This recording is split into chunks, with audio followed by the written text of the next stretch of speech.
¿Alguna vez te detuviste a pensar si todas las personas a tu alrededor están realmente vivas por dentro? Al cruzarte con desconocidos en la calle, observar los rostros en la multitud o conversar en reuniones sociales, puede surgir la duda. ¿Todos llevan conciencia o algunos solo exhiben la apariencia de humanidad sin la esencia que la sostiene?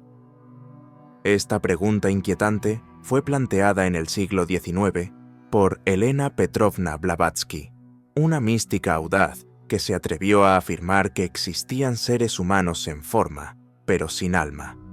Los llamaba cáscaras, cuerpos habitados únicamente por la vida biológica, pero privados de la chispa divina que da profundidad, moralidad y verdadera luz a la existencia. Blavatsky no fue la primera en señalar en esa dirección. Mucho antes que ella, los gnósticos ya habían hecho advertencias similares, y en tiempos modernos, pensadores controvertidos como David Icke reforzaron la misma visión perturbadora. Entre nosotros caminan personas que solo parecen humanas, pero en esencia no son más que recipientes vacíos, destinados a servir fuerzas ocultas. Lo que une estas perspectivas es la idea de que la humanidad es diversa en niveles invisibles y que no todos comparten el mismo vínculo con el misterio del espíritu. Nacida en 1831, en territorio del antiguo Imperio ruso, Elena Blavatsky no seguía los moldes de pensamiento convencionales de su época. Desde joven, cultivó un hambre insaciable por verdades ocultas, aquellas que difícilmente figuraban en libros, pero que permanecían guardadas en tradiciones secretas y en los cantos de las escuelas iniciáticas. En su larga travesía, recorrió países como Egipto, India, Tíbet y diversas regiones de Europa para aprender con maestros espirituales, magos, filósofos y guardianes de saberes ancestrales. Esa búsqueda culminó con la fundación de la Sociedad Teosófica, en 1875, dedicada a acercar Oriente y Occidente en torno al misterio de la vida, las leyes invisibles de la naturaleza y las capacidades latentes del ser humano. Su obra monumental, publicada en 1888 con el título doctrinario La Doctrina Secreta, unió filosofía antigua, religión comparada y ciencia oculta en una estructura simbólica y compleja. Allí, Blavatsky defendió una de las ideas más intrigantes. No todos los humanos están igualmente despiertos a los principios elevados de la conciencia. Para ella, el ser humano no era solo carne, sino que estaba formado por 7 capas o principios, que iban de lo más denso a lo más espiritual.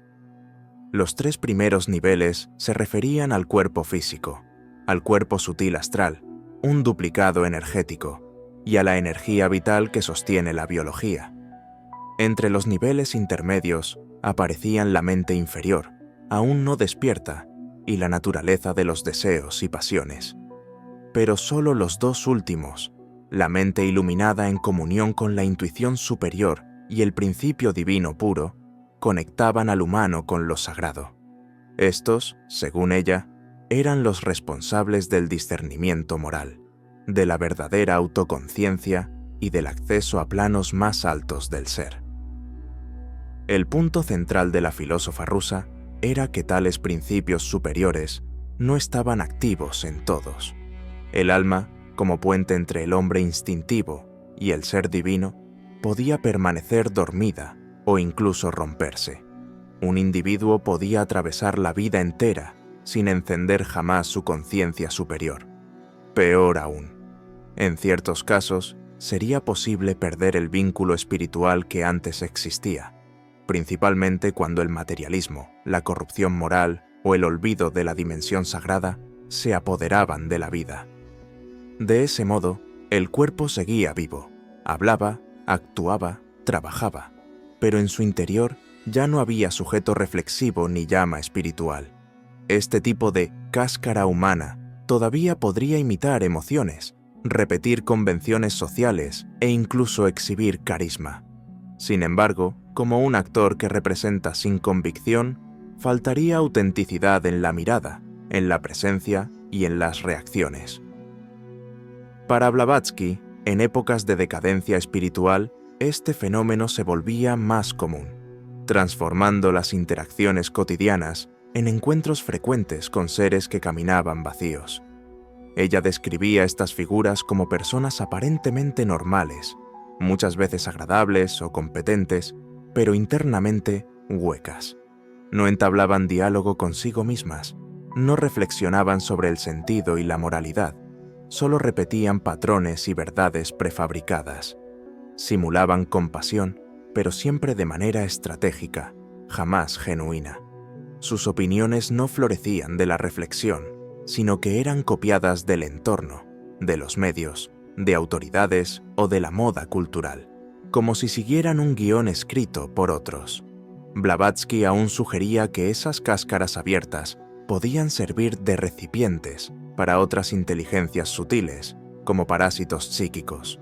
Desprovistos de alma, se volvían accesibles a la influencia de fuerzas externas que se aprovechaban de su vulnerabilidad. Los gnósticos antiguos llamarían a esos agentes arcontes, entidades cuya función era mantener a la humanidad presa en la ignorancia y el caos.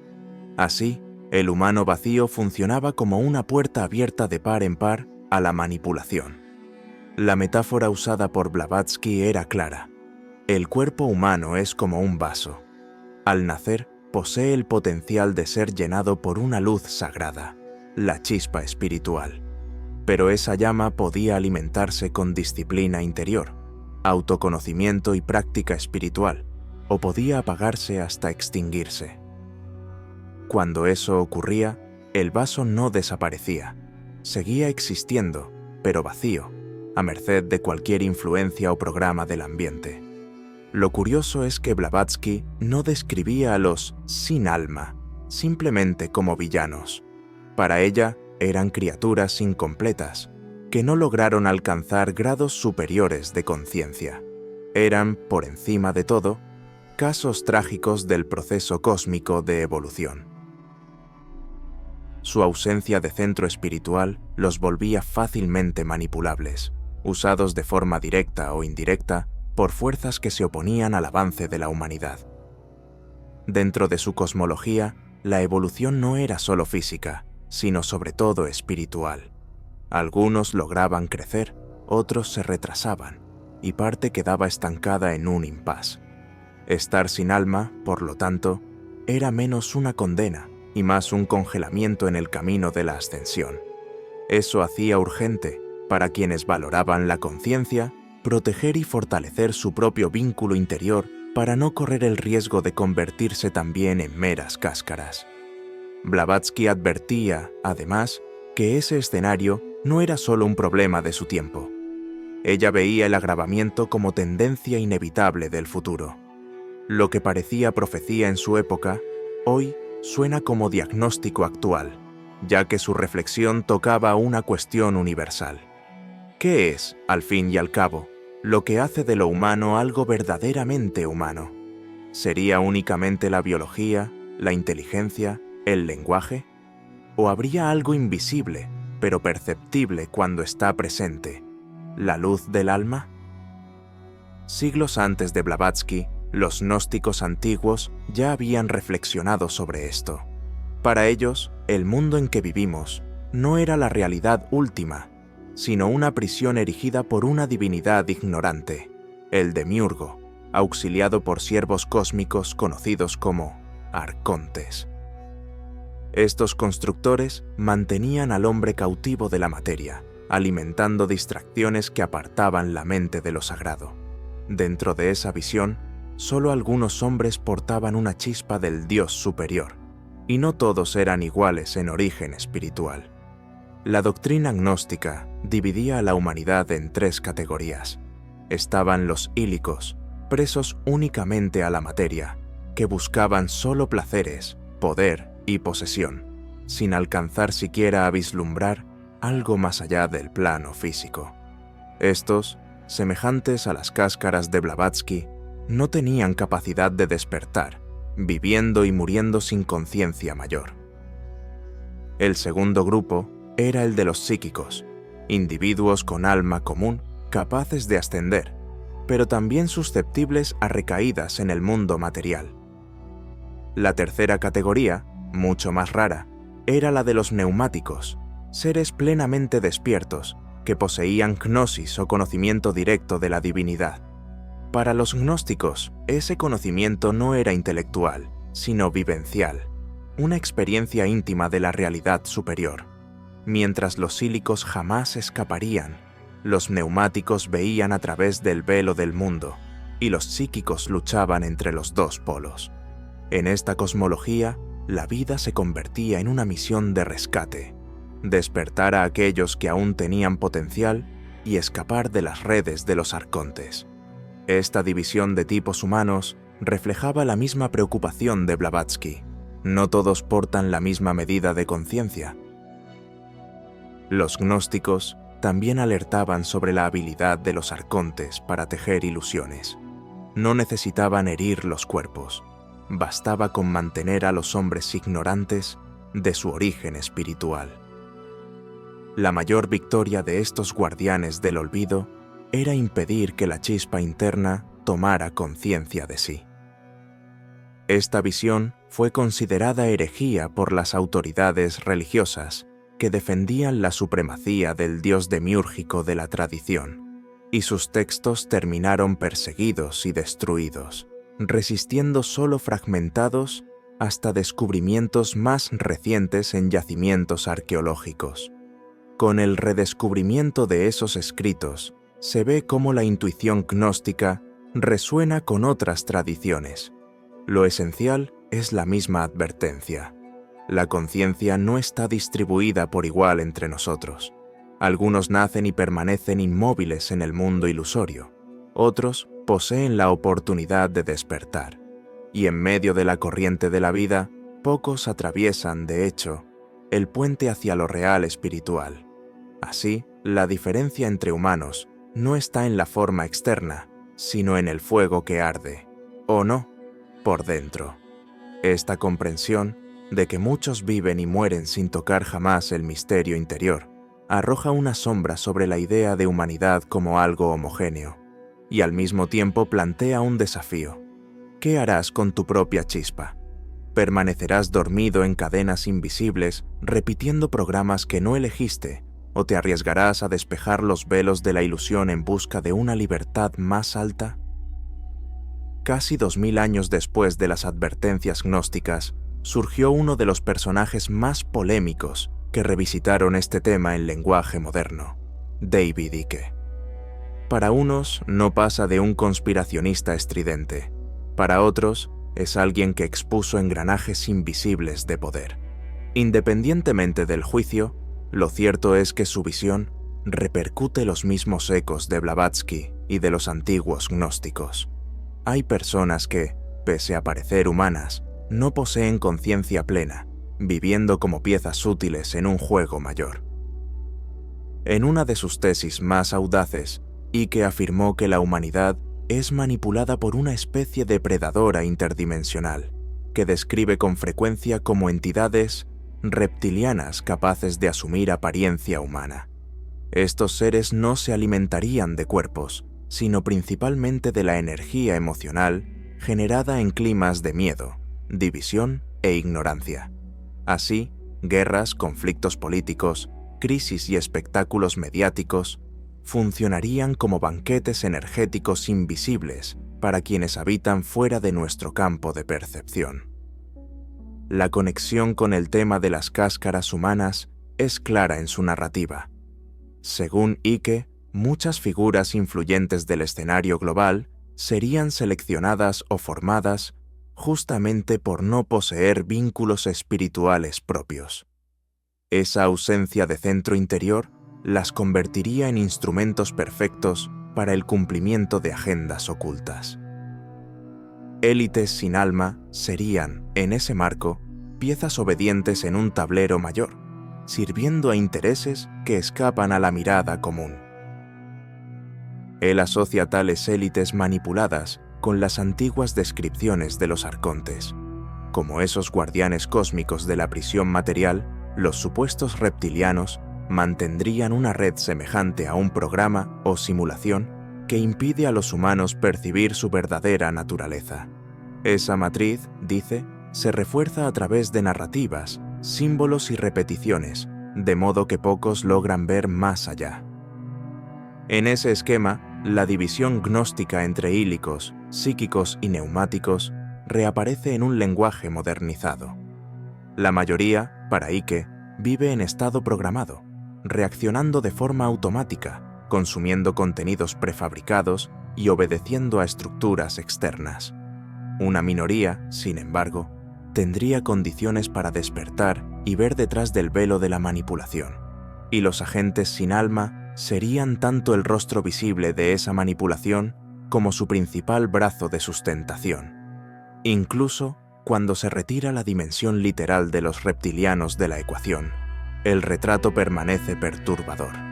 Icke describe a una humanidad comandada, en gran parte, por individuos desprovistos de conciencia despierta, insertos en sistemas que no solo toleran ese perfil, sino que lo incentivan.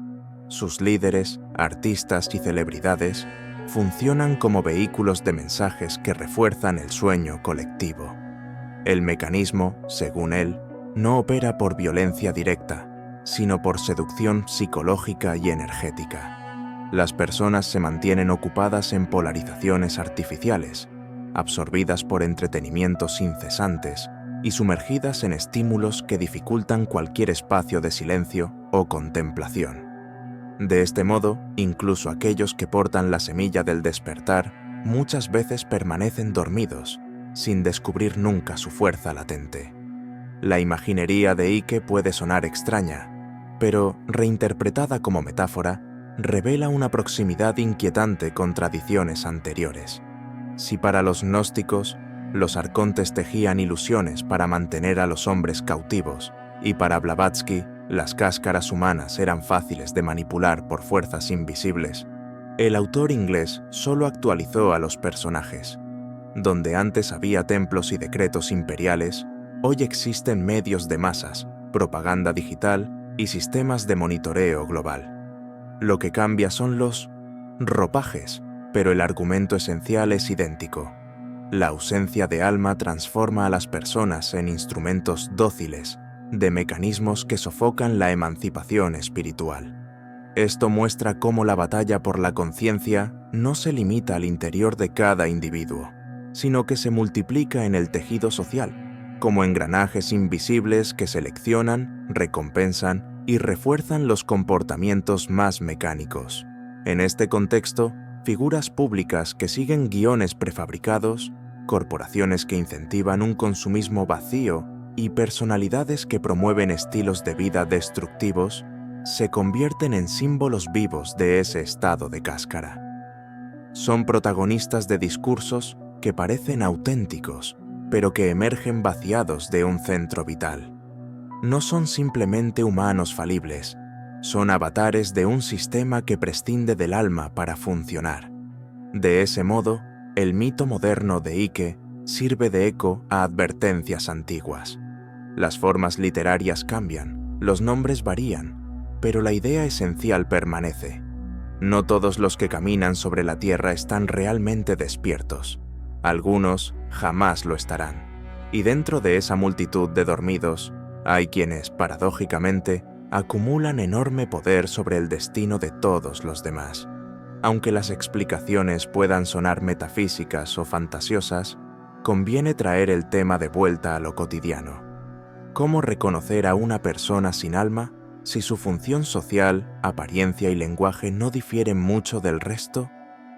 Las tradiciones espirituales y los investigadores modernos coinciden en que la diferencia no se percibe por el exterior, sino por la ausencia de algo luminoso que se siente cuando está presente. Una de las primeras señales es la mecanicidad. Las personas sin alma tienden a repetir gestos, discursos y patrones como si estuvieran programadas, sin espontaneidad ni originalidad creadora. Sus emociones suenan entrenadas, sus expresiones parecen eco de guiones prefijados. Al conversar, se nota que muchas veces solo reproducen ideas absorbidas del entorno, sin elaboración propia, como si leyeran en voz alta un texto ajeno. El impacto subjetivo del contacto con estos individuos suele ser un cierto vacío. Las conversaciones se mantienen en circuitos superficiales, girando en torno a banalidades culturales o quejas triviales. Cuando se insinúa un tema más profundo sobre sentido, destino o moralidad, retroceden, cambian de tema o recurren a frases hechas. No se trata de confundir esto con silencio reflexivo o timidez. La diferencia está en la presencia interior que se siente o no se siente allí. Mientras alguien con alma, incluso callado, transmite una sustancia silenciosa que se nota en la mirada, alguien sin alma parece estar presente solo físicamente, con ojos que no reflejan profundidad. Blavatsky describía esta condición como la pérdida de la mente superior, el lazo que conecta con la intuición espiritual. Sin ella, solo quedaba el campo de los deseos y los impulsos más básicos. El resultado es una existencia conducida por estímulos externos, regida por el impulso del placer inmediato y la fuga del malestar. Estas personas reaccionan rápidamente al medio, pero jamás cuestionan el porqué o el sentido mayor. El colega que mide su valor únicamente por cargos y estatus, el vecino que repite titulares como dogmas, el político que simula empatía frente a las cámaras, pero actúa siempre por cálculo propio, son ejemplos de esa ausencia de centro. El investigador italiano Corrado Malanga, estudioso del tema de la conciencia, ofrece un retrato aún más incisivo. Para él, las personas dotadas de alma siempre revelan creatividad genuina y capacidad de resistir a sistemas rígidos. Su brújula interior prescinde de controles externos, pues saben instintivamente lo que es justo.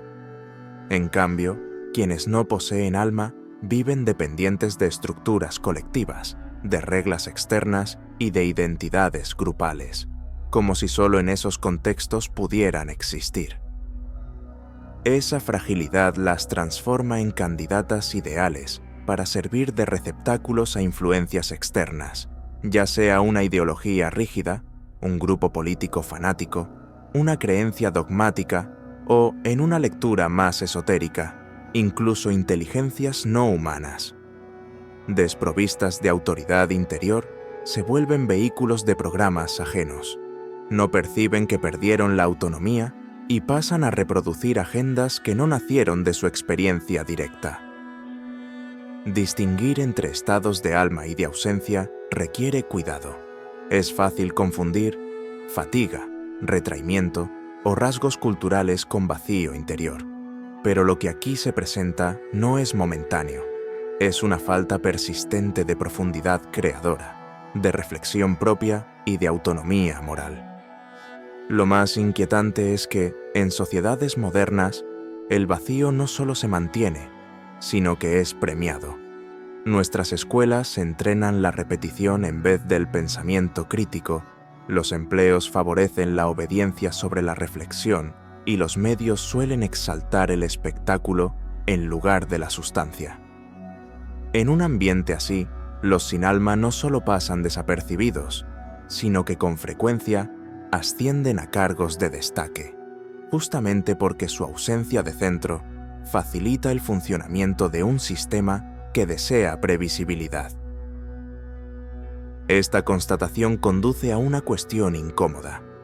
Las cáscaras son cada vez más comunes, porque ya nacen así o porque la propia cultura las fabrica con el tiempo, apagando la luz de quienes podrían despertar. Para Blavatsky, la segunda hipótesis parecía más probable. Ella advertía que, en épocas de materialismo extremo, incluso aquellos que poseían chispa podían perder su conexión por el simple descuido espiritual. Corrado Malanga no se conformó con especular sobre la existencia o ausencia del alma. Buscó definirla como una unidad de conciencia, dotada de características, tendencias y efectos observables en el comportamiento humano. Según sus investigaciones, hay diferencias claras en la forma en que individuos con y sin alma viven y se relacionan con el mundo. Para él, esta distinción no es solo teórica, sino que puede reconocerse en señales concretas, cotidianas y universales. Quienes portan un alma, decía Malanga, revelan una especie de independencia profunda respecto de las reglas externas. No significa vivir en rebeldía permanente, sino actuar conforme a una brújula moral interior que prescinde de la obediencia ciega. Estos individuos tienden a elegir lo que es justo, no por miedo al castigo, sino porque perciben internamente cuando algo está en armonía con la verdad. Esa autonomía se manifiesta también en la creatividad, en la capacidad de generar ideas originales, obras de arte, soluciones inéditas y narrativas propias. Para este investigador, es común que se los llame espíritus libres. Pueden parecer excéntricos, desapegados o inconformistas, pero su condición no nace de la voluntad de romper por romper. Nace de la fidelidad a un centro espiritual que los orienta. Cuestionan no solo las creencias de su alrededor, sino también las suyas, en un proceso continuo de autoconocimiento, y en la convivencia irradian vitalidad, dejando la impresión de portar una chispa invisible de luz que contagia los lazos a su alrededor. En contrapartida, quienes no tienen alma funcionarían como recipientes biológicos desprovistos de centro interior. Son dependientes de estructuras externas para definir identidad, sentido e incluso moralidad. En lugar de guiarse por la pregunta íntima, ¿qué es verdadero para mí?, viven en torno a cuestionamientos como ¿qué debo hacer? ¿Cómo debo? ¿Dónde debo encajar? Para tales personas, instituciones rígidas, dogmas religiosos, patrones corporativos o banderas políticas se vuelven indispensables, pues sustituyen un vacío interno por un sentido de pertenencia fabricado. Esa dependencia hace que estos individuos busquen legitimidad en colectivos, encuentros ideológicos o ambientes fuertemente jerarquizados. Su lealtad no es fruto de reflexión, sino de la necesidad de ser definidos por lo externo.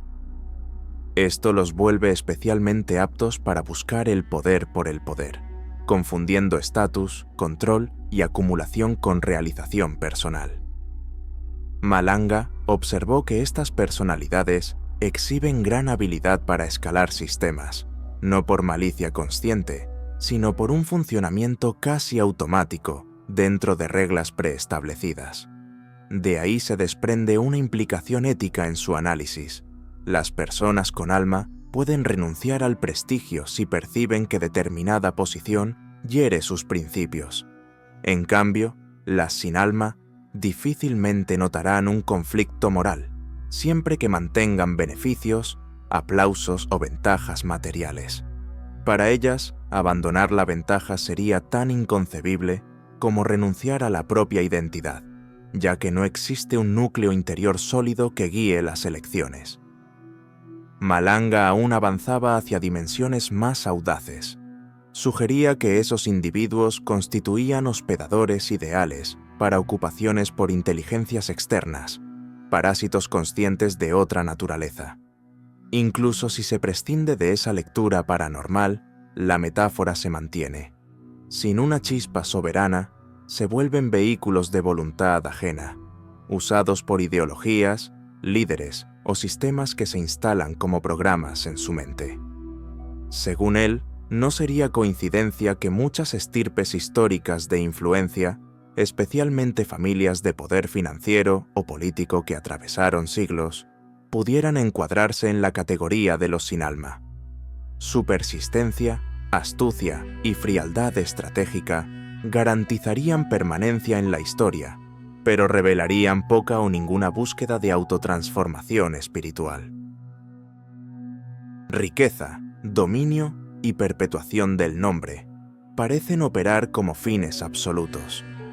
En su estructura conceptual, esa ausencia de conciencia superior explicaría no solo grandes decisiones históricas, sino también la resistencia a ciclos naturales.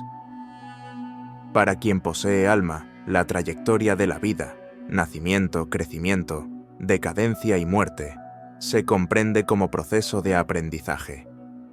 Para quien no la posee, esos movimientos se encaran como riesgos a evitar, conduciendo a la obsesión por la inmortalidad artificial, la prolongación física y el rechazo a aceptar la transitoriedad.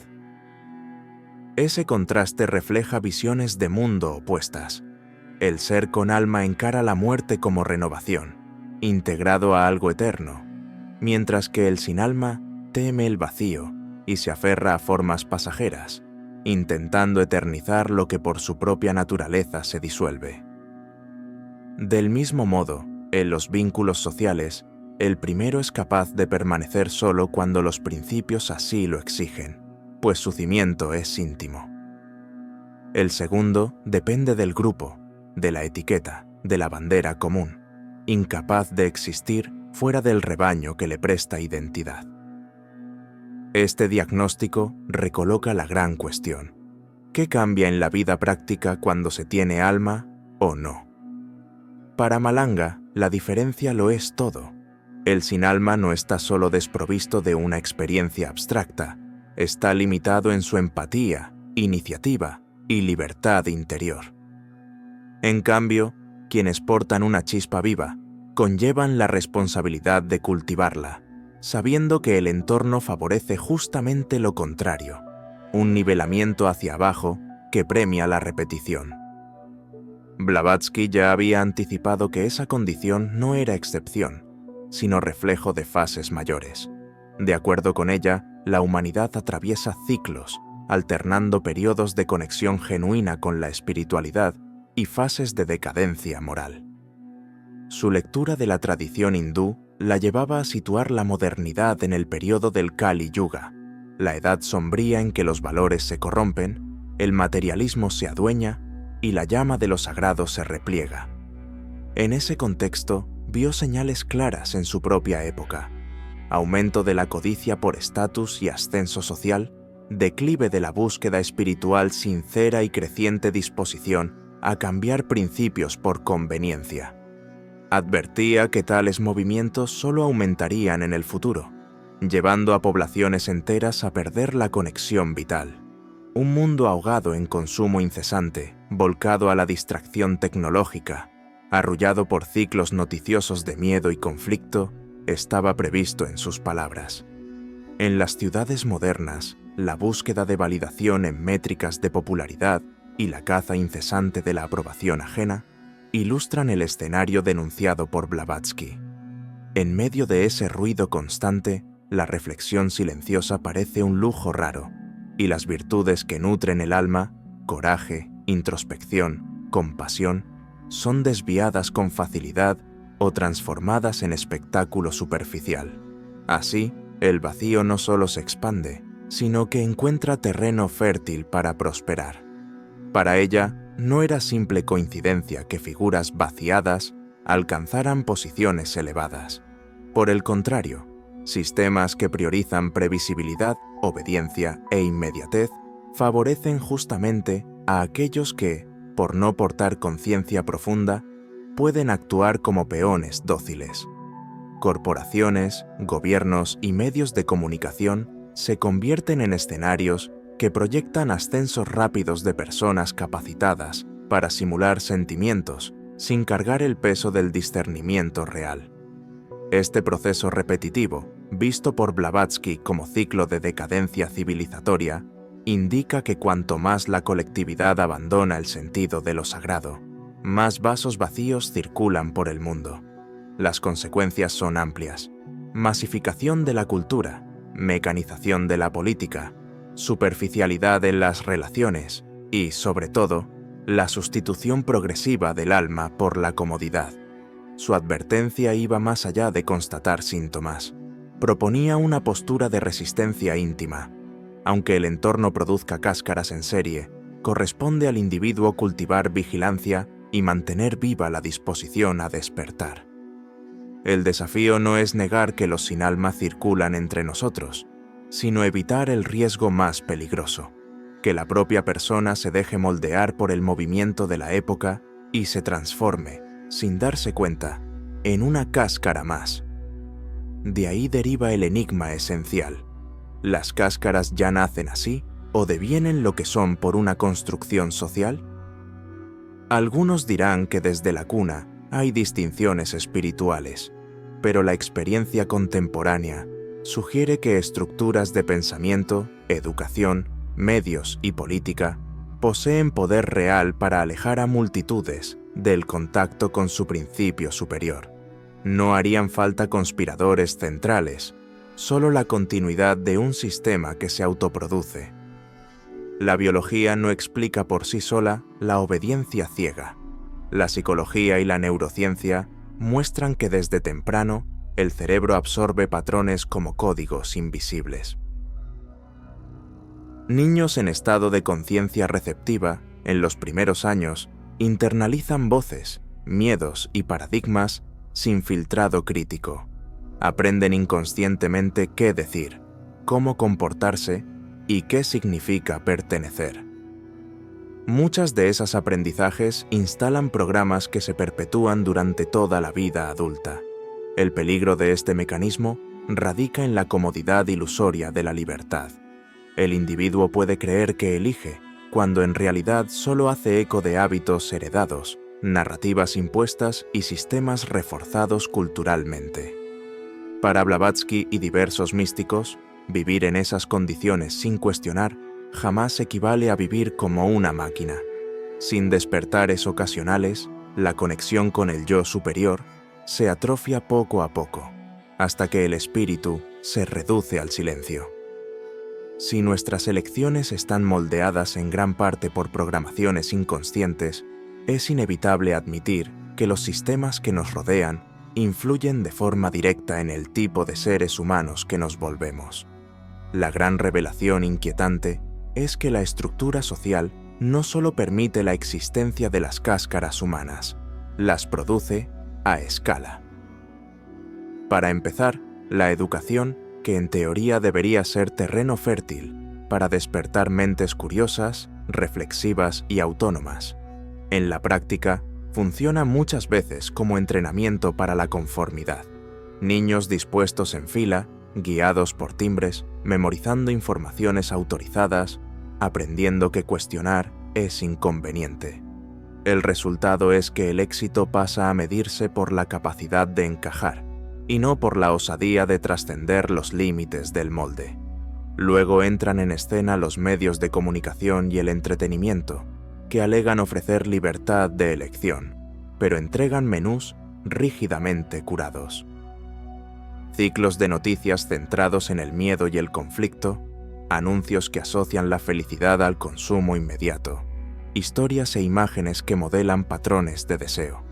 Incluso el arte, antaño portal hacia verdades profundas, se empaqueta en formatos digeribles y se reproduce a gran escala, neutralizando su potencial subversivo.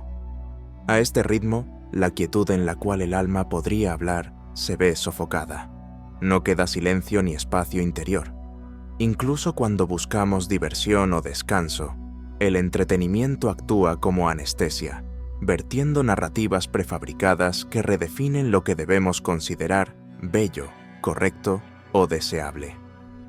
Así, aquello que debería nutrir el espíritu va siendo reemplazado por repeticiones que solo refuerzan la maquinaria social.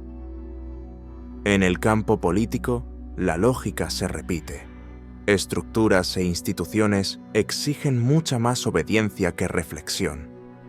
Poblaciones fragmentadas en bandos opuestos son alimentadas por narrativas simplificadas, entrenadas para defender equipos en lugar de investigar la realidad en sí. Esta división garantiza que pocos levanten la cabeza para preguntar si el propio juego merece ser jugado. Quien actúa mecánicamente es incorporado con facilidad. Quien se atreve a interrumpir el flujo es marginado. Fue allí donde Blavatsky vio el papel útil de las cáscaras. No eran solo subproductos infelices, sino engranajes perfectos para sostener sistemas. Un mundo de personas vacías por dentro, pero aptas para funcionar sin resistencia, era ideal para mantener a la colectividad en marcha. bastaba con reforzar pequeñas recompensas y castigos para que el organismo social se perpetuara sin esfuerzo centralizado. Este engranaje no necesita de un maestro visible. Se sostiene por automatismos sociales que empujan a los hombres hacia destinos previsibles. El resultado es el mismo: actividad sin propósito, comodidad sin conciencia, supervivencia sin alma. La máquina gira, incluso cuando ningún conspirador la dirige. Esta percepción, aunque sombría, no debe ser motivo de desaliento, sino de vigilancia. Mantener el alma viva en ese entorno es un acto de elección radical. Exige atención diaria y coraje para negarse a reducirse a engranaje. El precio de esa opción es soportar la soledad y la extrañeza, pues los despertares no son celebrados por el sistema.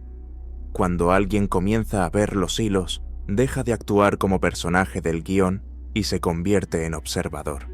El sistema reacciona y busca traerlo de vuelta. Surge el aislamiento, las etiquetas despectivas, las miradas de desconfianza. Amigos pueden acusar paranoia. Colegas pueden desconfiar de su falta de entusiasmo con las normas. Familiares pueden sentirse incómodos ante valores diferentes. Es como si el organismo social intentara eliminar un cuerpo extraño. Esa resistencia inicial es solo el primer obstáculo. Persistiendo, la percepción se profundiza. Los patrones se repiten en escalas diversas. Las narrativas resuenan bajo distintos disfraces. Los propios impulsos se revelan instalados desde afuera. Reconocer ese laberinto es liberador, pero también desorientador. Libera, porque expone la prisión. Desorienta, porque exige reinventar los caminos de vivir. Despertar significa abrazar cierta dosis de exilio. Significa rechazar oportunidades que ofrecen estatus al precio de la conciencia. Significa aceptar que la aprobación social no estará garantizada. Pero es precisamente eso lo que mantiene el alma viva, la fuerza de encontrar raíces dentro de sí, y no en el reconocimiento de los otros. Ese camino no se hace de momentos aislados, sino de práctica constante. La ilusión nunca descansa. El sistema ofrecerá placeres fáciles, comodidad y cobijo en grupos que piensan por ti. Al despierto le corresponde aprender a distinguir entre descanso consciente y distracción anestésica, entre comunidad genuina y burbujas de confirmación, entre propósito y conveniencia. La paradoja es que, una vez despierto, ya no es posible volver del todo a dormir. Las ilusiones pierden efecto, los velos se vuelven transparentes, y obedecer por reflejo deja de ser natural. Se pasa a vivir por una ley interior, orientada por claridad y compasión, que resiste a las manipulaciones, no por instinto de rebeldía, sino por fidelidad a lo verdadero. Por eso despertar se ve como una subversión peligrosa. Sistemas basados en la conformidad temen a individuos inmunes al miedo o a las falsas promesas. Al fin y al cabo, esas personas se vuelven evidencia viva de que otro modo de existir es posible. Y esa simple presencia es más desestabilizadora que cualquier revolución externa. Al final, resistir al programa no significa enfrentar enemigos externos, sino transformar el espacio interior. Lograr mantenerse lúcido en un mundo que premia el sueño ya es la mayor victoria, porque tanto antiguos místicos como buscadores modernos coinciden. La conciencia no surge por casualidad. Es un acto deliberado, repetido como disciplina diaria. La libertad no es concedida desde fuera, necesita conquistarse desde dentro. La llama del alma, si no se alimenta, pronto se apaga. Es preciso cuidarla como quien protege un fuego frágil del viento. La primera herramienta es la autoobservación. Observar los propios actos y pensamientos con neutralidad ya abre brechas en la mecánica del hábito. Analizar si las reacciones son espontáneas o guiones que seguimos por inercia abre espacio para las elecciones. Alterar rutinas, quebrar patrones comunes, consumir informaciones distintas, Todo eso obliga a la conciencia a habitar el presente. Cuestionar creencias heredadas, no con ligereza, sino con rigor, ayuda a distinguir convicciones auténticas de programaciones externas. Y, sobre todo, cultivar silencios y soledad deliberada crea la oportunidad de oír la voz del alma en medio del ruido constante. Estas prácticas no tienen glamour y conllevan esfuerzo, pero son lo que separa a un pasajero pasivo de quien asume la dirección de su propia vida. Cada acto de conciencia fortalece el puente entre el yo humano y la chispa espiritual. Y, aunque el mundo no aplauda, incluso aunque castigue, la conquista es incomparable: rescatarse a uno mismo. En el panorama en que tantos derivan como cáscaras vacías, vivir como ser íntegro es un gesto revolucionario. Llegamos, entonces, a la misma pregunta inicial: ¿todos los que cruzan nuestro camino están vivos por dentro? Atravesando los ecos de los gnósticos, las visiones de Blavatsky, las paradojas modernas de Icke y los análisis psicológicos de Malanga, la conclusión se mantiene. La conciencia es rara, y tal vez los vacíos sean, en número, mayoría en los tiempos de declive. El único arma contra esa marea es el ejercicio de la elección diaria. No se trata de cambiar el ciclo de la historia, ni de eliminar a los que duermen, sino de defender con firmeza el lazo silencioso con el principio superior. Despertar es optar, a cada instante, entre ceder al ruido o volver al centro. Es abrir espacio para la creación, para la reflexión, para el silencio. Es cargar con la soledad a cambio de verdad. Al final, el mayor riesgo no está en la presencia de los sin alma, sino en descuidar nuestra propia llama. He aquí, por tanto, la exhortación final: guarda tu alma. Protégela del entumecimiento de los hábitos, de la seducción de la facilidad, de la promesa mentirosa de seguridad. Aliméntala con sinceridad, claridad y coraje. En un mundo que celebra la cáscara y olvida el espíritu, la mayor revolución es vivir plenamente vivo.